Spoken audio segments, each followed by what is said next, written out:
Insouciant Metaphysical Grandeur is the debut full-length album from Skjolden. This is a side project from Carl Skjolden, who is best known for his work in Inexorum and Majesties more recently, as well as Antiverse. The Minneapolis-based artist has a distinct style, which usually commands a sort of a barrage of guitar tones orchestrated together in a way that is directed in both incidental harmonies and intentional ones, rooted in, I would say, mid to late 90s melodic black metal as well as melodic death metal. This carries through most of his projects, and really the distinction of this one is that it is a melodic black metal band.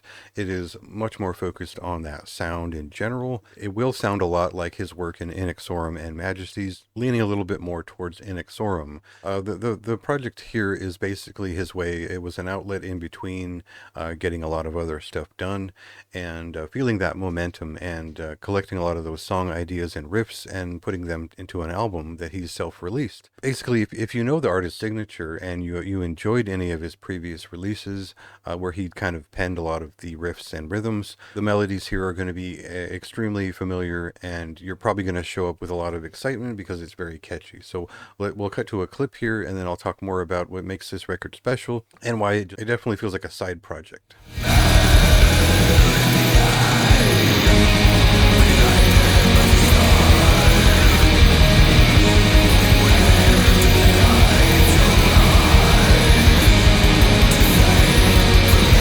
The difference between this project and Skjolden's other ones is generally that we get more keyboards here, and to start we get some electric organs that are kind of meshed into those guitar layers, and later on they become a little bit more prominent overall in terms of developing melodies and even attempting to use them as a little bit more of a lead instrument here and there as it would allow. And that doesn't mean that these are twee or necessarily wholly atmospheric black metal songs. They really do focus around the riff and general hooks of the rhythms devised. To me, it does generally bring the vibe of melodic death metal. This is more of a gentle voice. It is not necessarily an aggressive, like the brutality of a lot of early melodic black metal, which was certainly it was yearning and depressive and had a gothic atmosphere, but there was also death metal behind it. And this is something that is a little bit softer on its approach and is more about creating a beauteous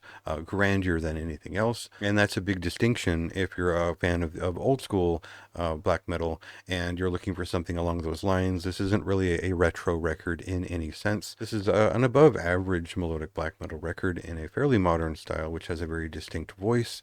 That's more than most can say. I think it's a very strong release. The criticism that I have isn't really a criticism. It's more that it just kind of sounds like his other projects ultimately, and it's the same type of melodies developed.